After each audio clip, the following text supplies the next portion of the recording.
Welcome to Order Militaris Radio TV. We here are lifelong Catholics, and what we do here is all for free, in love of Jesus Christ and the Most Holy Trinity and His Holy Church. And we'll defend our Holy Mother, the Church. Our work is the true sense of apostolate. Any funds raised goes back into this work for equipment. This helps us to give you an unbiased, hard-hitting truth that is not controlled by political correctness or interest groups. Today we return to Anthony Sutton's book, Wall Street and the Rise of Hitler, and we take on the Empire of I.G. Farben. And we welcome Brother Alexis to the show. Thank you, AJ, for having me back on Order Militaris Radio TV, especially for these important programs where we're telling you the real history of the 20th century and how the Masonic lodges through Brown Brothers Harriman Bank and other corporations they controlled in the United States were guilty for more than 120 million murders by promoting the Bolshevik and the communist revolutions and financing and building the Third Reich.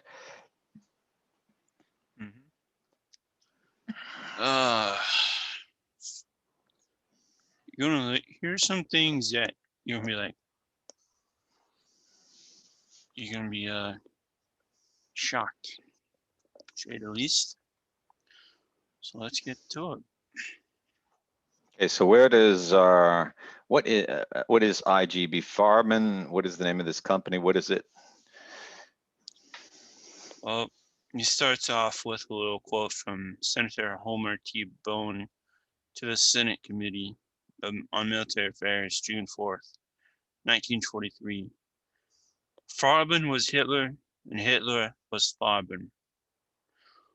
So on the eve of World War II, the German chemical complex I.G. Farben was the largest chemical manufacturing enterprise in the world, with extraordinary political and economic power, and the influence within the Hitlerian Nazi state. I.G. had been aptly described as a state within a state. The Flowering Cartel dated from 1925, when organizing genius Herman Schmidt, with Wall Street financial assistance, created the supergiant chemical enterprise out of 6 already giant German chemical companies: Badesch, Enlin, Bayer, AGFA, Hoechst, Wheeler, Tyrmir, Gresham, Elkschon. These companies were merged to become International Gesellschaft Farben Industrie, AG, or IG Farben for short. 20 years later, the same Herman Schmidt was put on trial at Nuremberg for war crimes committed by the IG cartel. Other IG Farben directors were placed on trial, but the American affiliate of IG Farben and the American directors of IG itself were quietly forgotten. The truth was buried in the archives. It is these U.S. connections in Wall Street that concern us. Without the capital supplied by Wall Street, there would have been no IG Farben in the first place, and almost certainly no Adolf Hitler in World War II. This is a very serious matter. It's very disturbing, and this runs totally against the false narrative we've been taught for 80 years in public schools in America and on television. And even men in the church who knew about this have not talked about it. So were they men of the church, or are they also controlled? And these are the important questions we need to ask. So Anthony Sutton was a great English historian who actually was working for the military industrial establishment here in the US. And then in the 60s, when he started uncovering what was going on, he broke from them and became a researcher. And did he convert to the Catholic faith, AJ? Doesn't really say, but I think he did. Toward the end of his life. Yeah. A great man, and this is just one of his many books. And the title of the book we're reading from today is Wall Street and the Rise of Hitler. Yeah. Do you have a copy? You could show us what it is and tell the folks how to get a copy. Yeah, it's It's on our show page for today. You can download this PDF version, or you can click the image of the book cover and go to Amazon for about 14 bucks and get you a paperback copy. It's well worth it, and all of his books are. And get them while you can. Yeah, because our short shows have had the habit of making some books so popular they disappear out of stock. So, and there'll come a time where you won't be able to use the internet. I think the system of controls are getting so much that you would be put in danger even listening to our radio show. So, get a copy of the book while you still have the freedom to do that, and try to encourage everyone in your family to read it so they know what's really going on in the world. So, where does this conspiracy of Wall Street to create Hitler, put him into power, finance him, back him, and even supply him with the chemicals necessary to gas hundreds of millions to death? Where does this story begin? Okay. German bankers on the Farben Astrat, the supervisory board of directors of this IG Farben, in the late 1920s included Hamburg banker Max Warburg, whose brother, Paul Warburg, was the founder of the Federal Reserve System in the United States. Now, just looking up Paul Warburg before the show, his family is a historic Viennese Jewish bankers from the 1700s. And he got into power by creating the Federal Reserve System under the American Bolshevik himself, Woodrow Wilson. So we already talked about how Wilson was instrumental in getting Trotsky to Russia to start the Russian Revolution. And here we have him creating a banking system that ends up, well, at least ends up helping the family involving arming Hitler. So this guy was really dirty. Oh, and let's point out that Woodrow Wilson was he I thought, was he a Republican or was he a Democrat? I don't know. I think he was a Democrat. Yeah. So, not coincidentally, Paul Warburg was also on the board of the American I.G. Farben wholly owned U.S. subsidiary. In addition to Max Warburg and Herman Schmidt, the guiding hand in the creation of the Farben Empire, the early Farben Vorstand included Karl Bosch, Fritz Tiermeier, Kurt Oppenheim, and George von Schnitzler. All except Max Warburg were charged as war criminals in World War II. Now, they were charged. They were indicted. Most of them barely even saw the jail cell. The directors of this company were acquitted. The rest of them either got 8 months to 8 years, but they got released early and got their jobs back.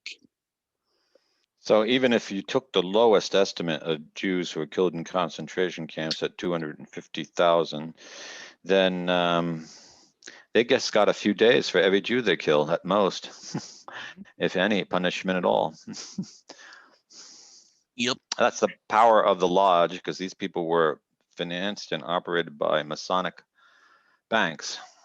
Okay, skull and bones. So now let's talk about just what was I.G. Farben into. How, first of all, did an German company operate an American subsidiary during the war? And where does this chemical Zyklon B come from? So what's the story here? Yeah. Let's see. Okay. So let's begin with this.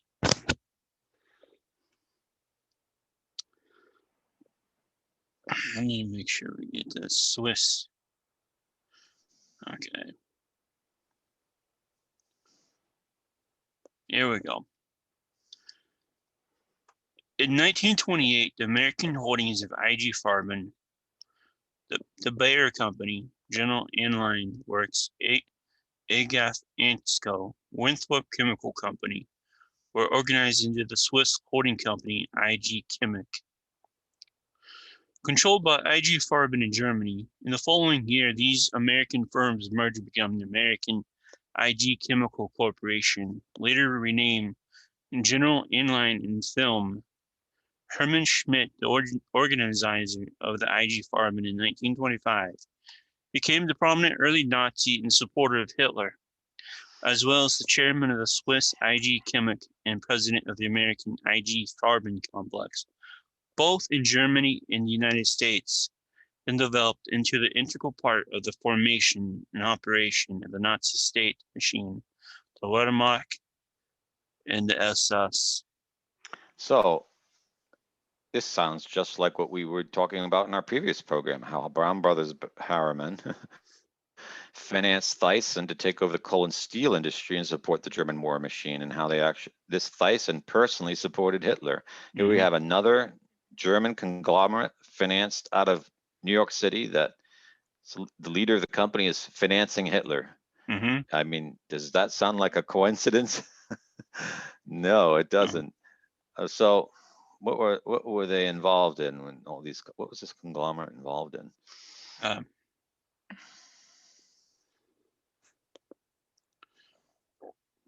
Okay.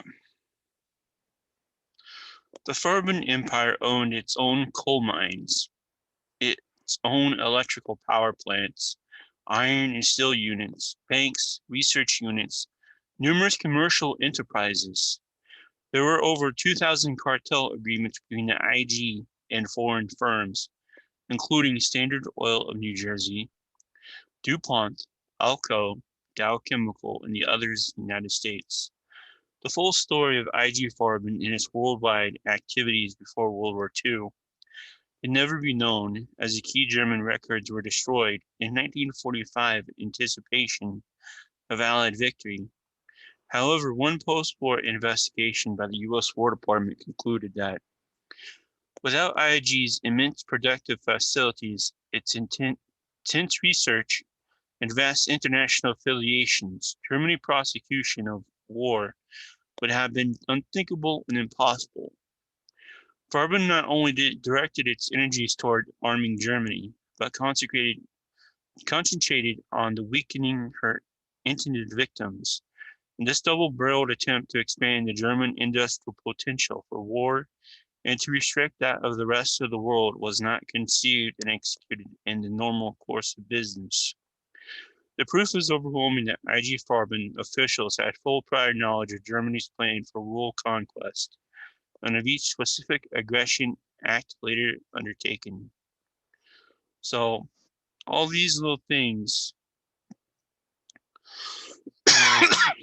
including most of the American companies, helped them get self-sufficient in rubber, gasoline, lubricating oils, magnesium, fibers, tanning agents, fats, and explosives. To fulfill this critical assignment, vast sums were spent by I.G. on processes to extract these war materials from indigenous German raw materials, in particular the plentiful German coal resources. And also the process could not be developed in Germany. They were acquired from abroad under cartel arrangements. For the example, the process for isooctane, essential for aviation fuels, was obtained from the United States, from Standard Oil of New Jersey. This entire process of rebuilding Germany would have taken years, but even before they began, they would have had to known that they were intentionally rearming Germany for World War, and that the bankers were actually financing that purpose. It's unbelievable in malignity, and its maligness. So, okay. Didn't Germany firebomb London or something? Yeah, Germany, right at one point in the beginning of the Second World War, when Hitler was actually winning the air war in the Battle of Britain, which is the name for the air war over Britain, and attacking the air bases of the British Air Force and destroying some more planes than the Brits could produce. So they were slowly obtaining absolute and certain air supremacy. Hitler decided instead to completely change and start bombing London. Almost now, historically, it's explained that he did this out of revenge because the English had firebombed Berlin.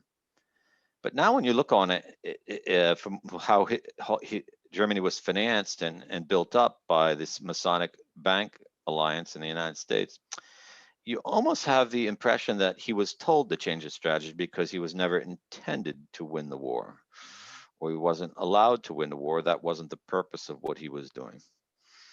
Yeah. So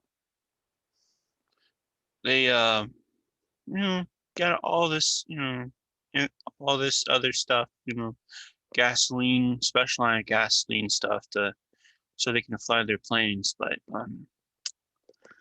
further, IG purchased large stocks of magnesium from Dow Chemical in the United States for incendiary bombs and stockpiled explosives, stabilizers, phosphorus, and cyanides from the outside world.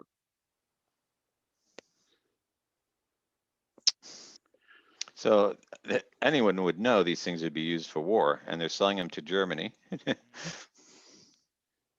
In 1939, out of the 43 major products manufactured by IG, 28 were of primary concern to the German armed forces.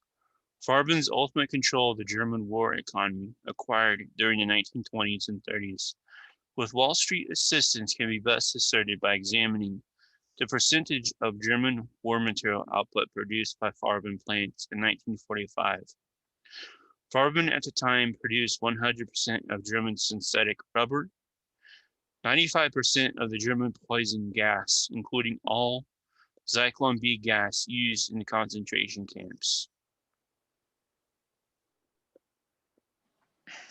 Any other products they produced in large quantities in the war Yeah, effort? 90% of the German plastics, 80% of German magnesium, 84% of German explosives, 70% of the German gunpowder, 46% of German high-octane aviation gasoline, 33% of German synthetic gasoline. It sounds like IGB Farben was the war machine. Mm-hmm.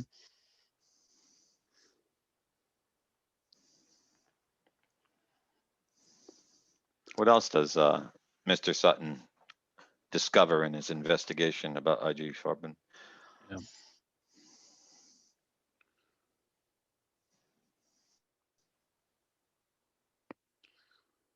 Unfortunately, when we probe the technical origins of the more important of these military materials, quite apart from financial support for Hitler, we find links to American industry and American businessmen. There were numerous Farben arrangements with American firms, including cartel marketing arrangements, patent agreements, and technical exchanges as exemplified in the Standard Oil ethanol technology transfers mentioned above. These arrangements were used by IG to advance Nazi policy abroad, to collect strategic information, and to consolidate a worldwide chemical cartel. One of the more horrifying aspects of IG Farben's cartel was the invention, the production, and the distribution of Zyklon B gas used in Nazi concentration camps. Zyklon B was a pure prussic acid, a lethal poison produced by IG Farben, Leverkusen, and sold by the Bayer sales office through Dagzech, independent license holder. Sales of Zyklon B amounted to almost 3/4 of Dagzech's business. Enough gas to kill 200 million humans was produced and sold by IG Farben. The Kilgore Committee reported of 1942 makes it clear that the I.G. Farben directors had precise knowledge of the Nazi concentration camps and use of I.G. chemicals. This prior knowledge becomes significant when we later consider the role of American directors in I.G.'s American subsidiary. 1945 interrogation of I.G. Farben's director, Jan Schnitzer, reads, "What did you do when they told you that I.G. chemicals was being used to murder people held in concentration camps?" "I was horrified," he responded. "Did you do anything about it?" "I kept it for me to myself because it was too terrible. As Mueller, Cooney, Coonradi, is it known to you and Ambrose and other directors in Auschwitz that the gases and chemicals are being used to murder people?" "What did he say?" "Yes, it is known to all I.G. directors in Auschwitz."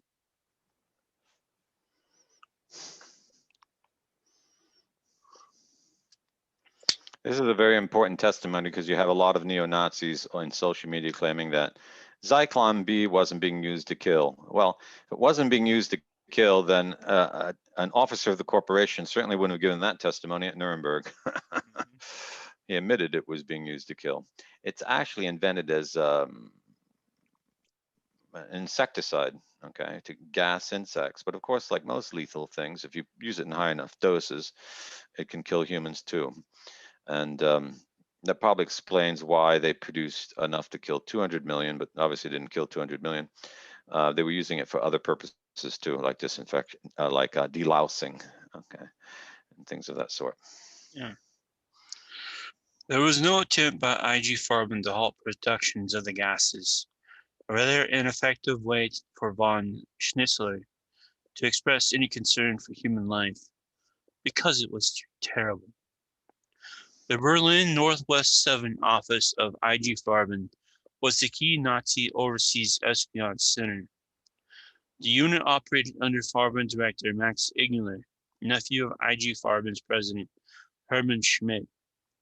Max Igler and Herman Schmidt were on the board of the American I.G., with fellow directors Henry Ford of Ford Motor Company, Paul Warburg of the Bank of Manhattan, and Charles E. Mitchell of the Federal Reserve Bank. Mm-hmm. Henry Ford. Yep.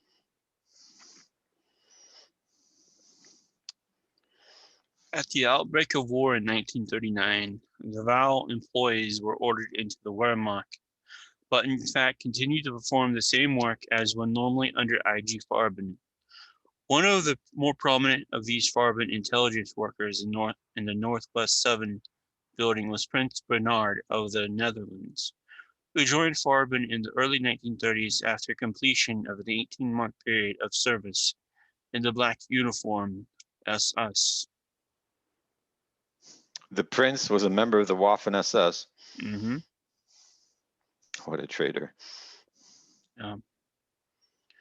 U.S. arm of the Wahl intelligence network was Chemico Incorporated, according to the War Department. Utilizing normal business contacts, Chemico was able to transmit to Germany tremendous amounts of material ranging from photographs and blueprints to detailed descriptions of whole industrial plants. Mm-hmm. Mm-hmm. Chemical's vice president in New York was Rudolf Igler, an American citizen and brother of American I.G. Farben director Max Igler, and brief Farben operated Wahl, the Nazi foreign intelligence operation.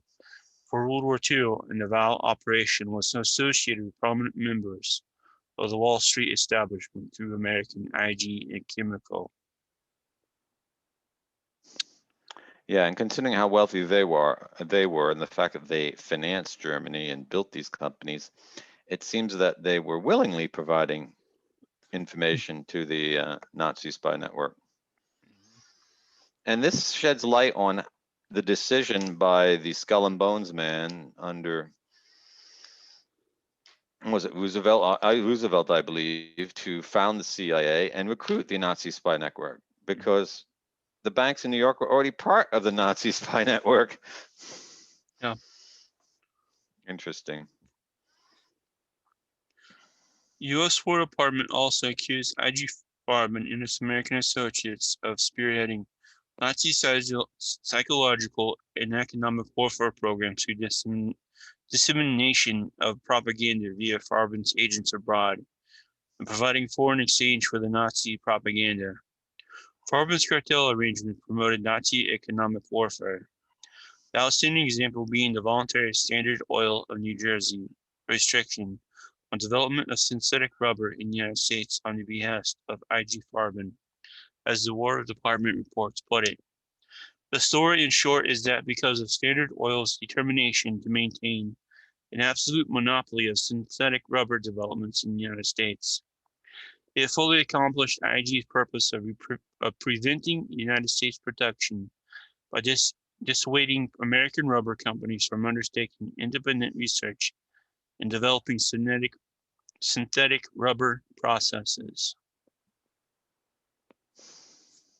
What traitors? Yeah.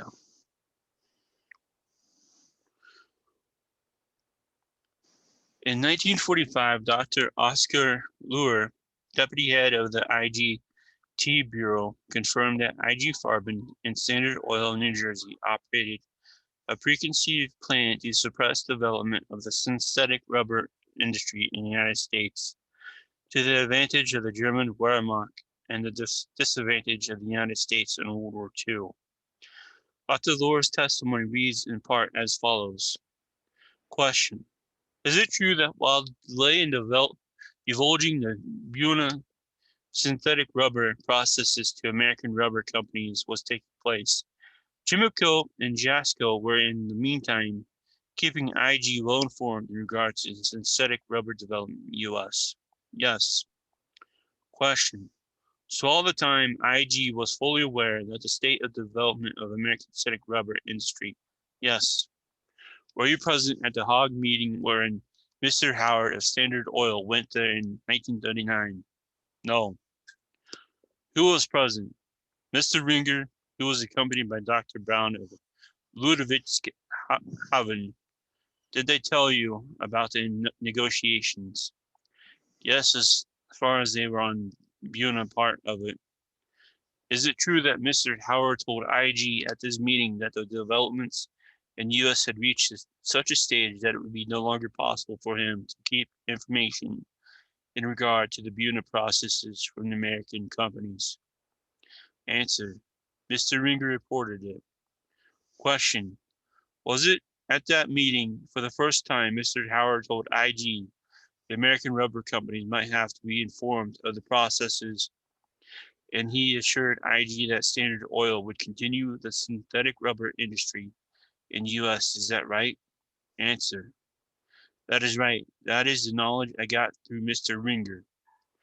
Question. So that in all these arrangements since the beginning of the development of the synthetic rubber industry, the suppression of the synthetic rubber industry in the U.S.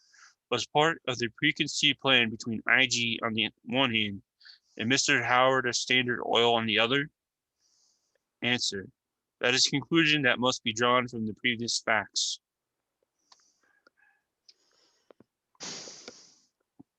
A Standard Oil of New Jersey's Rockefeller family, Mm-hmm.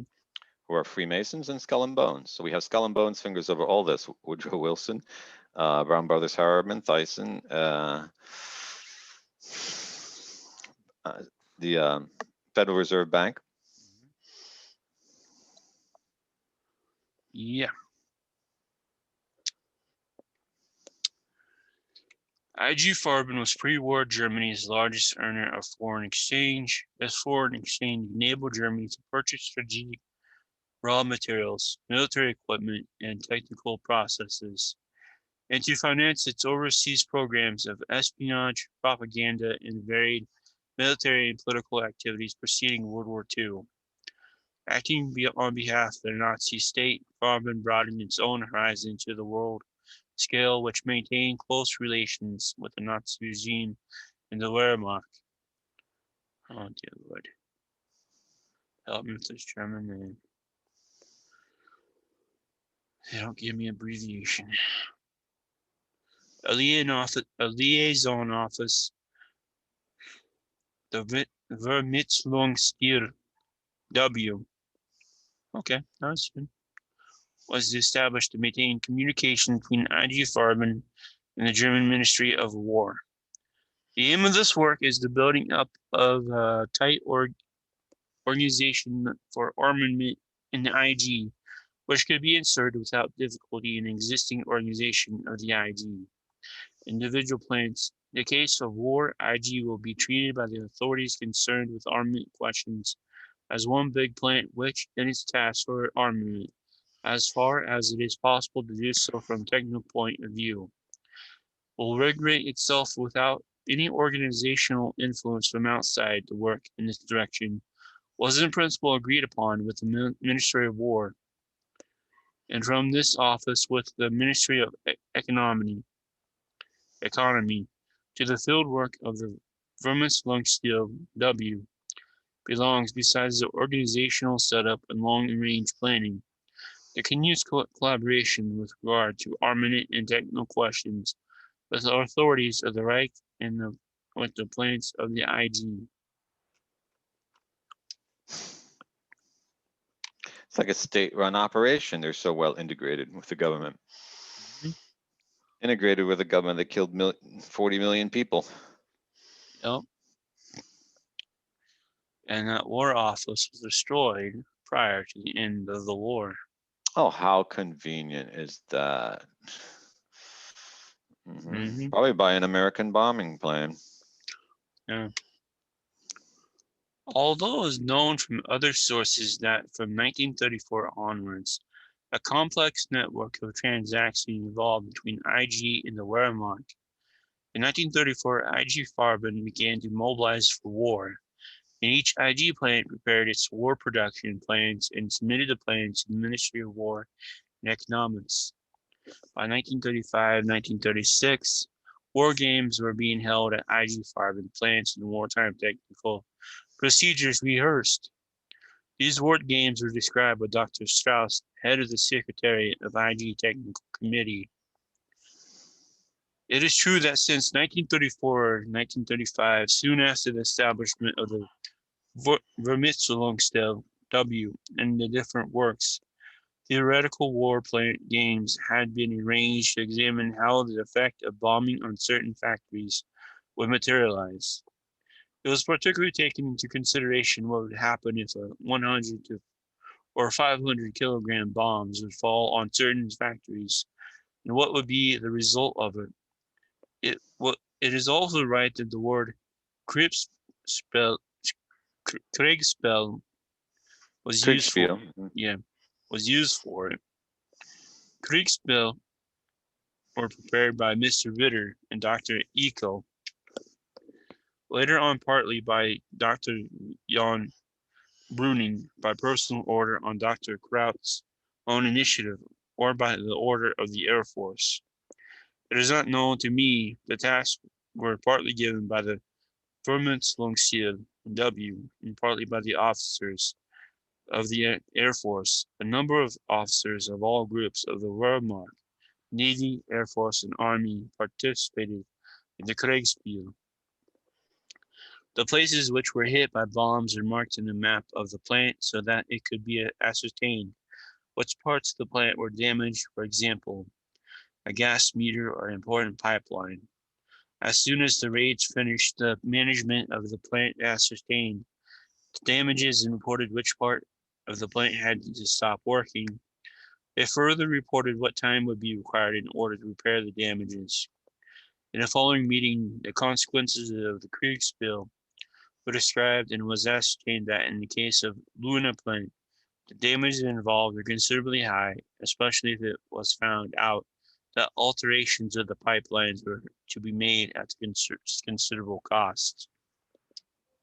So they actually prepared to rebuild their factories immediately upon bombing. And this is one of the things that came out in the study of the efficacy of Allied bombing after the Second World War. In most cases, the Germans rebuilt their factories in 3 days, within 3 days, which wouldn't have been possible unless they had for a long time practiced and studied what would happen to their factory if a bomb landed in a certain place, and until they knew exactly what parts to repair that part of the factory.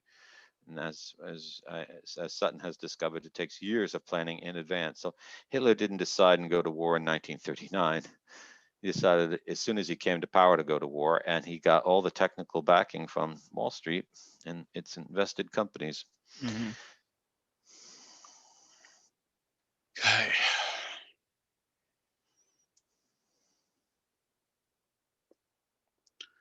Consequently, throughout the 1930s, I.G. Farben did more than just comply with orders from the Nazi regime.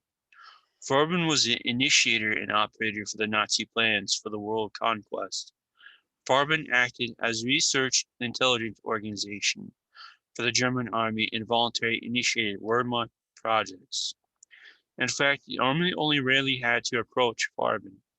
It is estimated that about 40 to 50% of Farben's projects for the army were initiated by Farben itself.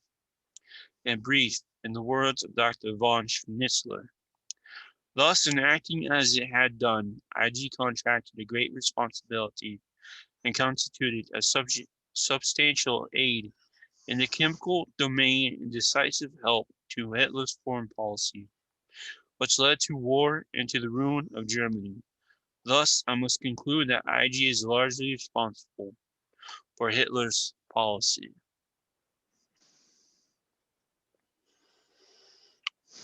They took initiative to produce things for the war effort. It's almost as if the war is being planned in a New York bank room. Mm-hmm. And in fact, the theory was in the 30s, after the Great Depression caused by the stock market crash that was engineered in banks, in the bank boardrooms of New York. It was the stock market crash we mentioned before was actually engineered by the Forbes Mm-hmm. family and a small group of Masons in New York. That it was often it was said that the only way to get out of depression was to have a war, and so World War II in this way becomes a way of making profit for New York bankers after they already took over the market on pennies on the dollar. So you can understand now why one of the chief players in this entire thing, Brown Brothers Harriman Bank, has $6.5 trillion in managed assets, because they started with 100 million in 1913. So they've gone up 650 times in a century. And I'd say that's a pretty good, it's not, you can't say it's a profit because we don't know who the money's belong to, but it certainly sounds like a profit. Oh, we're just getting started here, folks. This is just in the first part of this chapter. Now we are working on polishing I.G. Farben's public image. Make sure it never looks bad. Gotta love New York City. You mean there was actually conspiracy to whitewash history? Mm-hmm. Where does this story begin? Wall Street. Okay. The miserable picture of pre-war military preparation was known abroad and had to be sold or disguised to the American public in order to facilitate Wall Street fundraising and technical assistance on behalf of I.G. Farben in the United States. A prominent New York public relations firm was chosen for the job of selling the I.G. Farben combine to America. The most notable public relations firm in the late 1920s and 1930s was Ivy Lee and T.J. Ross of New York. Ivy Lee had previously undertaken a public relations campaign for the Rockefellers to spruce up the Rockefeller name among the American public.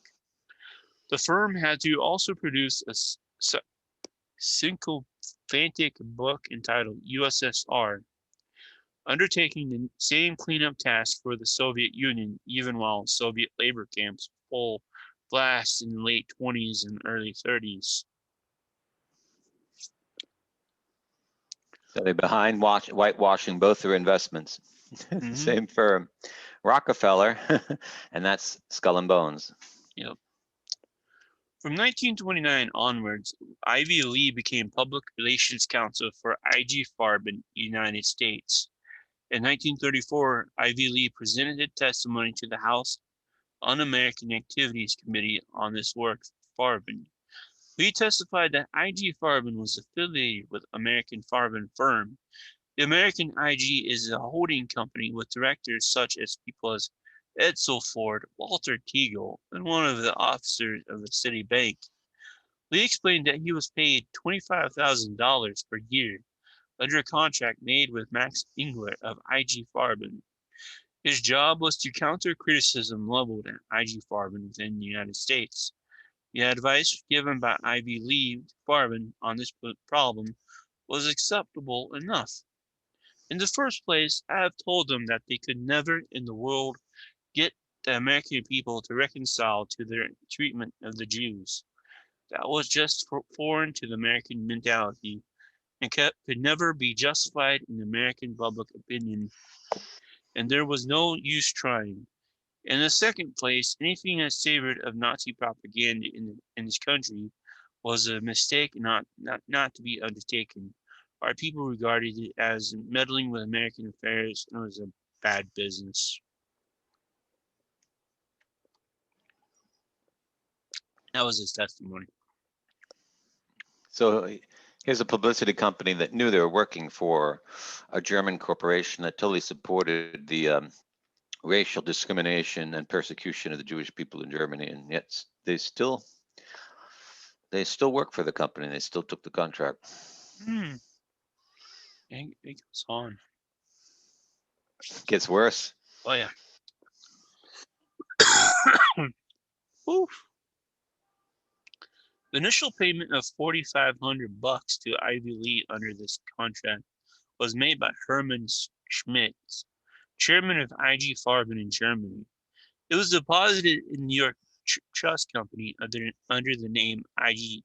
Kimmich, or the Swiss I.G., as Ivy Lee termed it. However, the second and major payment of $14,450 was made by William von Rath of the American I.G. and also deposited by Ivy Lee in New York Trust Company for the credit of his personal account. This firm account was at the Chase Bank. This point about the origin of the funds is important when we consider the identity of directors of American I.G. because payment by American I.G. meant that the bulk of the Nazi propaganda funds were not of German origin. They were American funds earned in the U.S. under the control of the American directors, although used for Nazi propaganda in the United States. That's formal material cooperation. Mm-hmm. In other words, most of the Nazi propaganda funds handled by Ivy Lee were not imported from Germany. The use to which these American funds were put was brought out under the questioning by the House Un-American Activities Committee. I think that committee should return.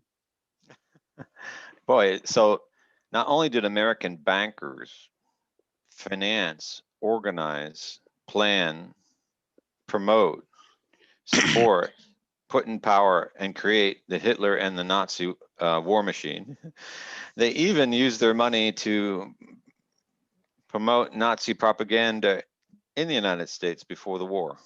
Mm-hmm. I mean, if you can't see that this is 100% moral collaboration, I don't know what is. And these banks, let's point out, were never brought to trial. Yep. And these men were never tried as war criminals, or as they're even worse than war criminals, as crimes against humanity. These banks are guilty of crimes against humanity, and Yep. the people involved, but the institutions themselves. Mm-hmm. So And this, you know what's? Oh wait, yeah. I just want a small comment. What strikes me as absolutely insane is the U.S. government will penalize these institutions that exist today, sometimes billions of dollars, for very small infractions on how they trade certain commodities. And here we have a whole series of companies and banks involved in killing 40 million people, and they've never paid a penny of penalty. Oh, now it's time for the fireworks to begin under the questioning by the House Un-American Activity Committee. Mr. Dickinson, as I understand you testified that you received no propaganda at all, that you had nothing to do with the distribution of propaganda in this country. Mr. Lee, I did not testify I received none, Mr. Dickinson. I will eliminate that part of the question then. Mr. Lee replied, I testified that I disseminated none whatever. And Mr. Dixon asked him, have you received or has your firm received any propaganda literature from Germany at any time? Mr. Lee responded, yes, sir. Mr. Dixon, and when was that?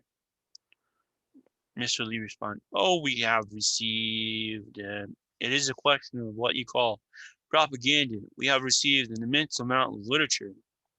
Mr. Dickinson, you do not know what that literature was and what it contained? Mr. Lee, we have received books and pamphlets and newspaper clippings and documents, world without end. Mr. Dickinson, I assume someone in your office would go over them and see what they were. Yes, sir. And then after you found out what they were, I assume you kept copies of them. In some cases, yes, and some no. A great many of them, of course, were in German. It had what my son sent me. He said they were interesting and significant, and those I had translated excerpt of them made. Finally, Ivy Lee employed Burnham Carter to study American newspaper reports on Germany and prepare suitable pro-Nazi replies. It should be noted that this German literature was not Farben literature. It was official Hitler literature.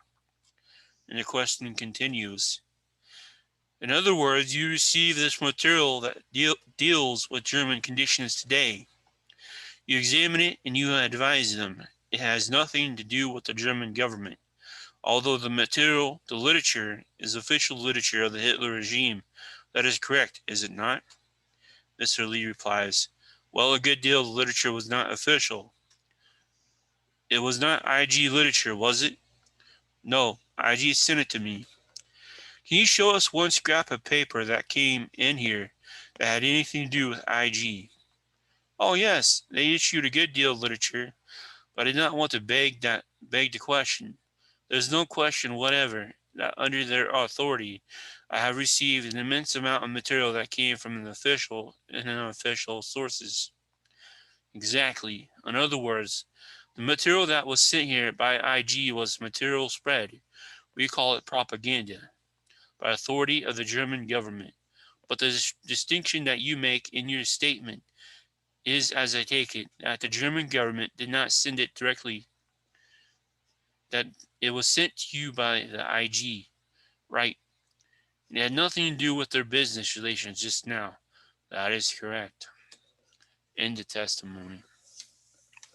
So it's almost like they're making sure that the investors in New York know exactly what kind of message you're putting out. And this publicity firm is just being a conduit of it. They're smuggling into the country this way. Oh. Now get into the American IG Farben. Who were the prominent Wall Street establishment financiers who directed activities of American IG? The IG Farben affiliate in the United States promoting Nazi propaganda. American IG Farben directors included some of the more prominent members of Wall Street. German interests re-entered the United States after World War I, successfully overcame barriers designed to keep IG out of the American market. Neither seizure of the German patents established by the Chemical Foundation nor high tariff walls were a major problem.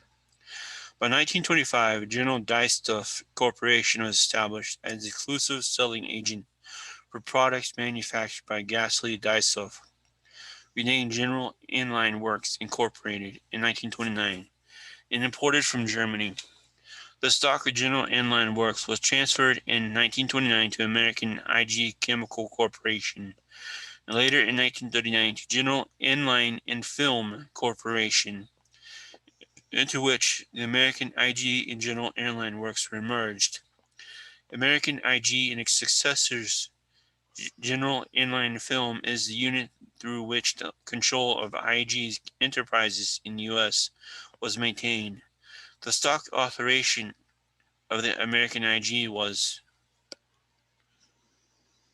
3 million common A shares and 3 million common B shares. In return for stock and interest in General Inline Works, Agnico Corporation, I.G. Farben in Germany received all the B shares and 400,000 A shares.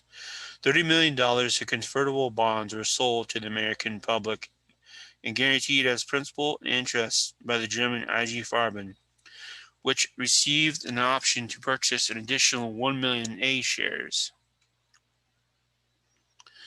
And now the names of the people. Okay. Okay. American I.G. Director Karl Bosch. Citizenship German. Other major associations: Ford Motor Company. Edsel B. Ford, U.S. citizenship. Ford Motor Company, Detroit. Max Igler, German.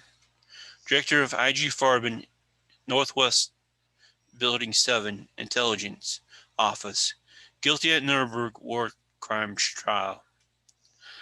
F. Tiermeier, German. Guilty at Nuremberg War Crimes Trial. H. A. Metz, U.S. citizenship. Director of I.G. Farben, Germany, and Bank of Manhattan, U.S. C. E. Mitchell, U.S. Director of Federal Reserve Bank of New York and National City Bank. Herman Schmidt, German.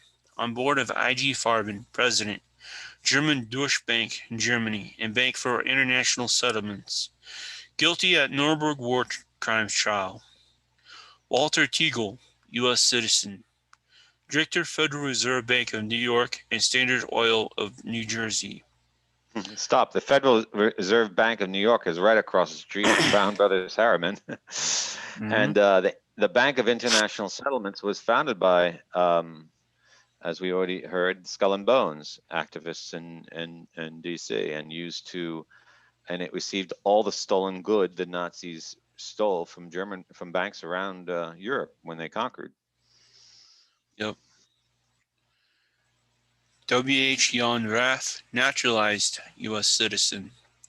Director of German General U.S. Electric. Paul M. Warburg, U.S. First member of the Federal Reserve Bank of New York and Bank of Manhattan. And W. E. Weiss, U.S. citizen. Sterling Products.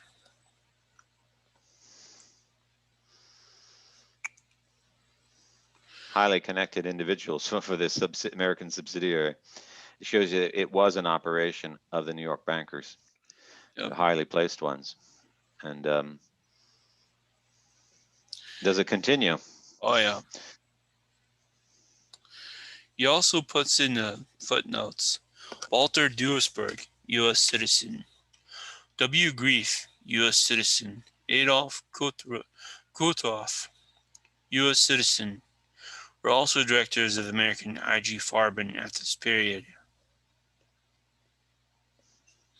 All German Americans. The management of the American I.G., later General Inline, was dominated by I.G. or former I.G. officials. Herman Schmidt served as president from 1929 to 1936 and was then succeeded by his brother Dietrich A. Schmidt, naturalized American citizen. Until 1941, Herman Schmidt was also a director of the Bank for International Settlements, the apex of the international financial control system. He remained as the chairman of the board of directors from 36 to 39. The original board of directors included 9 members who were or had been members of the board of the I.G. Farben in Germany, Herman Schmidt, Karl Bosch, Max Igler, Felix Tiermier, Wilfried Grief, what had been previously employed by I.G. Farben in Germany, Walter Duisberg, Adolf Kutroff, W.H. Jan Graf, Herman A. Metz.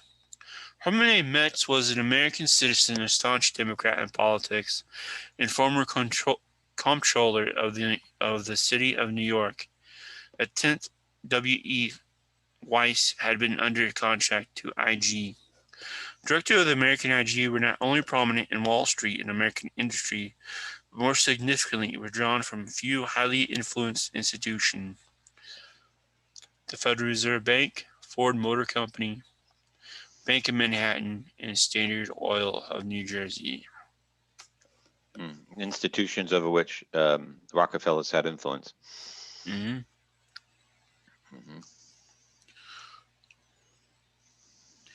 So between 1929 and 39, there were changes in the makeup of the board of American I.G. The number of directors varied from time to time, although a majority always had I.G. backgrounds or connections. The board never had less than 4 American directors. In 1939, presumably looking ahead to World War II, an effort was made to give the board a more American complexion, but despite the resignation of Herman Schmidt, Karl Bosch, and Walter Duisberg, the appointment of 7 new directors, 7 members still belonged to the I.G. group. This I.G. predominance increased during the 1940 and 41 as American directors, including Edsel Ford, realized the political unhealthiness of I.G. and resigned. Political unhealthiness, yes. After funding the rebuilding of the war. Edsel Ford was an admirer of Adolf Hitler, so he, like Thyssen and all the Germans involved in IGB Farben, were not casual admirers of Hitler. They were formal supporters of him. Yep.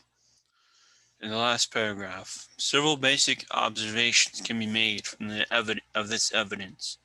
First, the board of American I.G. had 3 directors from the Federal Reserve Bank of New York, most influential of various Federal Reserve banks.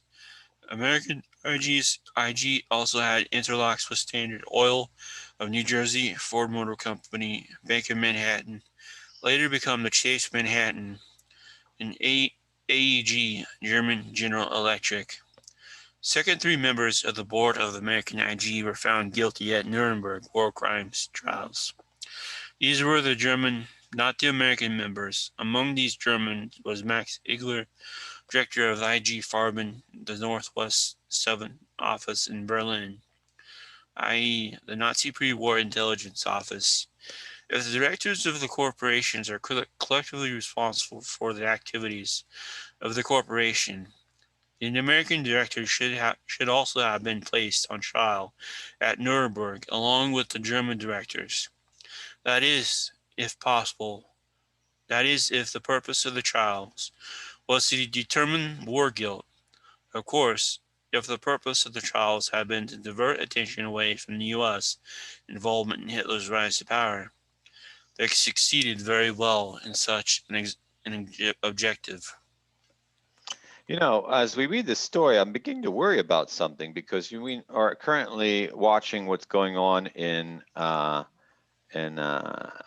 Armenia, between Armenia and Azerbaijan, the war in the Nagorno-Karabakh region.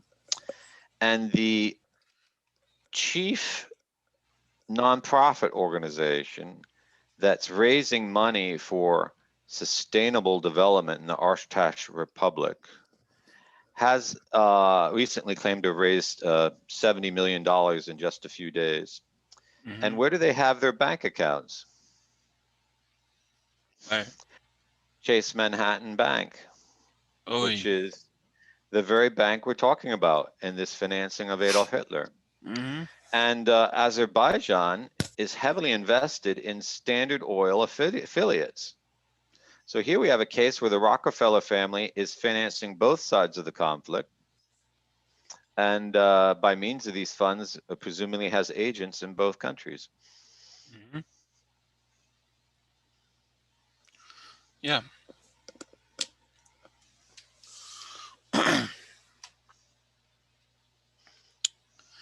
Wow. It kind of confirms our suspicion that the war against Armenia, started by Azerbaijan, is being organized by out of the United States. Hmm. But this makes it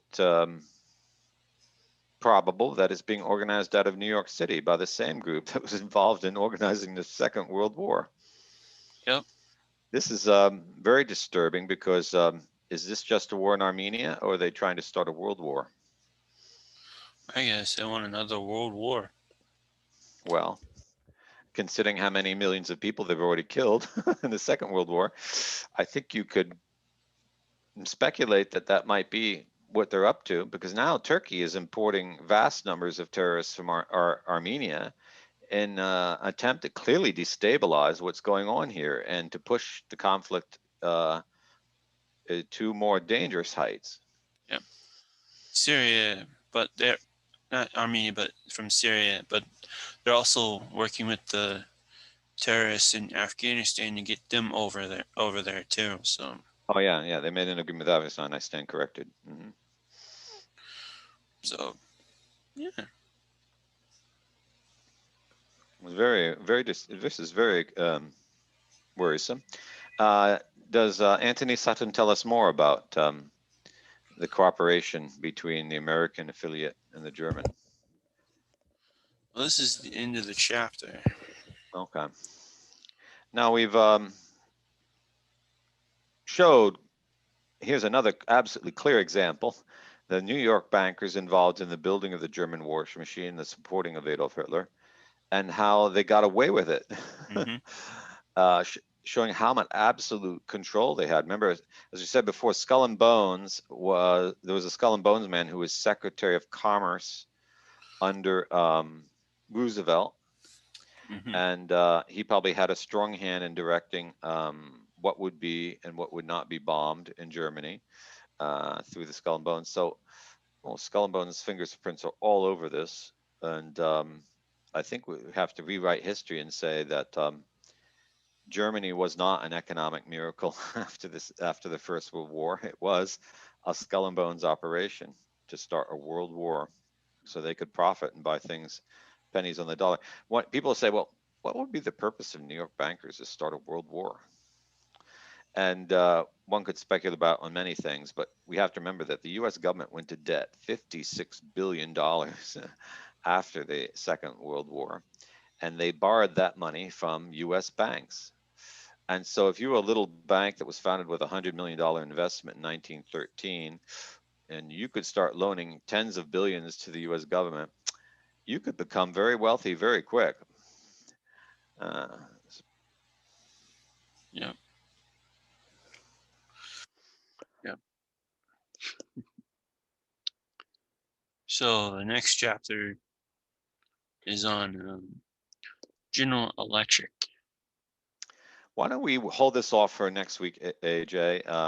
We've given people a really strong argument here, and when you hear what General Electric was involved in, I think this is going to make it even clearer. But this is a great book that shows without a doubt that we have been lied to by our own government and public schools and institutions now for 100 years. They haven't told us what was really going on, Hmm. and the U.S. government knew what was going on. Why didn't they put this in the textbooks? Hmm. And the people who committed the crime got away with it. Yep. And that's not good, because if you let people commit horrendous crimes and get away with it, what are they going to do? They're Do going it to commit again. more. They're going to do it again. And these people are pathological. And then when you consider that Brown Brothers Harriman is behind the scandemic, Bill Gates, and the vaccine industry, the lockdowns that were going on now, you see that now their madness is extended to the whole world, and with the objective of killing billions of people. They're not satisfied with killing hundreds of millions. Hmm. They have no up their game. Oh. This is how evil the Masonic Lodge is, and how evil the Masonic banks of New York City are. They are Hmm. enemies of humanity, and everyone needs to know this. So I encourage you to share this program.